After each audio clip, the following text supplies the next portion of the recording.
EPM Lion. Lik čia ištrauka. Kai lėktuvas pajuda, susimąstau, kodėl kartais būna taip sunku paprasčiausiai kalbėti. Sėdžiu priešais Ievą ir vėl nesugalvoju pokalbio temos. Gerai, kad skrydis trumpas, jau po pusvalandžio nusileisime. Svarstu, ar nevertėtų praryti kelių tablečių. Pasikeitęs slėgis gali sukelti skausmą, jo nenoriu rodyti Ievai.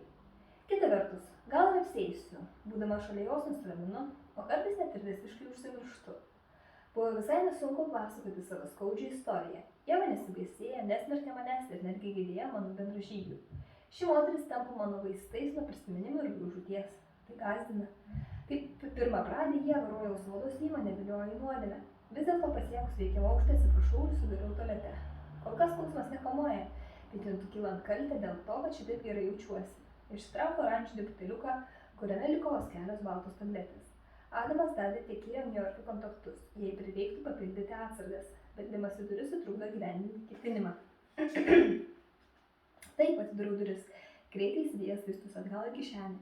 Į mane žvelgia išsigandusios smaragdo akis. Stiuardesė klausė, ko norėsiu gerti, nenorėjau pasirodyti kvaila, paprašiau arbatos, tikiuosi nemokama, naiviai ištarė. Praplimpau kvatotis, na argi tai nežavu. Viskas įskaičiuota, noriu ją nuraminti spausdamas glėbiai, bet laiku sustoju, atsipalaiduok ir nustok skaičiuoti pinigus. Tai atostogos. Suprask, nėra lengva naudotis tokiu dosnumu, man tai neįprasta. Piniginiais reikalais galėsiu rūpintis grįžusi namo, tariu tvirtai ir pakeičiu temą. Ieva, ar turi užtikrinai pasiėmusi drabužių? Na taip, o kas? Įžiūri kiek sutrikusi. Naujajame Orleane bus apie 32 laipsniai karščio. Turi kokią suknelę? Suknelė tvankiam orui. Aišku, daugiausiai laiko praleisim patalpose, kur kondicionieriai pučia arktinį šaltį. Nepamirškime vis tiek, kur orai keičiasi dažniau nei moters nuotaika. O už pastarąją repliką sulaukiu smerkiamų žvilgsnio. Ar netiesą sakau, pati pasižiūrėk. Nepraėjo net 20 minučių, o tavo nuotaika pasikeitė 4 kartus. Ieva pasivaipo, net sulaukiu menkučio šypsnio. Na gerai, gal ir neturiu visai visko, bet manau, kad išsiversiu, sako, krisdama į krėslą, jau metas prisisegti saugos diržus. Tuoj leisimės. Aš pats mielai persirengčiau. Niujorke oras sausokas, saulėtomis dienomis įkaista net asfaltas. Nesuviku, kurių velnių spraudžiusi į džinsus ir apsivilku marškinius.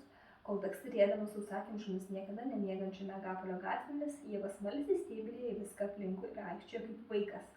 Turiu pripažinti, kad dėl šurmulio ir ištisinių grūsčių privengiu Niujorko, turbūt tik norėdamas įtikti Ievai apie tai pamiršau. Ji man daro didelį įtaką ir negaliu suprasti, ar tai gerai, kai liksiu vienas, mano praeities demonai vėl sugrįš.